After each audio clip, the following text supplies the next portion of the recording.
Mitos atau fakta, mahasiswa hukum itu harus bisa debat? Fakta, karena mahasiswa hukum itu pasti pada kedepannya akan menegakkan keadilan, jadi dia harus memperkuat opini dia masing-masing. Mitos atau fakta, mahasiswa hukum harus bisa debat? Fakta banget.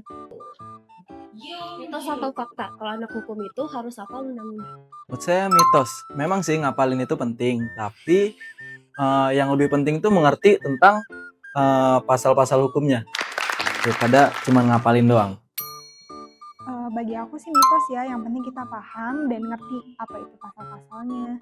Mitos atau fakta, anak hukum itu cuma jadi pengacara atau jaksa?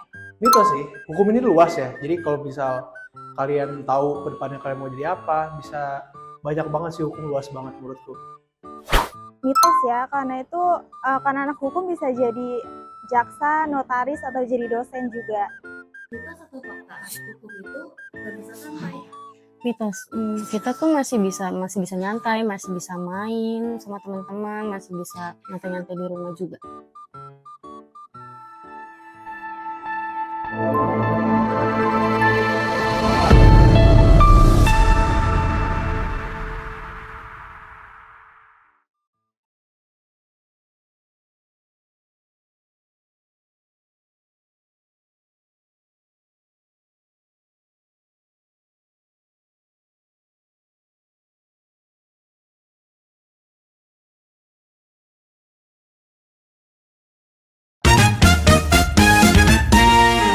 Mitos atau fakta, mahasiswa hukum itu harus bisa debat? Fakta, karena mahasiswa hukum itu pasti pada kedepannya akan menegakkan keadilan, jadi dia harus memperkuat opini dia masing-masing. Mitos atau fakta, mahasiswa hukum harus bisa debat? Fakta banget. Mitos atau fakta, kalau anak hukum itu harus hafal undang-undang? Menurut saya mitos. Memang sih ngapalin itu penting, tapi yang lebih penting itu mengerti tentang pasal-pasal hukumnya daripada cuma ngapalin doang. Bagi aku sih mitos ya, yang penting kita paham dan ngerti apa itu pasal-pasalnya.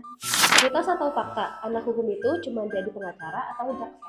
Mitos sih, hukum ini luas ya. Jadi kalau misal kalian tahu ke depannya kalian mau jadi apa, bisa banyak banget sih, hukum luas banget menurutku. Mitos ya, karena anak hukum bisa jadi jaksa, notaris, atau jadi dosen juga. Mitos atau fakta, anak hukum itu nggak bisa santai? Mitos. Kita tuh masih bisa nyantai, masih bisa main sama teman-teman, masih bisa nyantai-nyantai di rumah juga.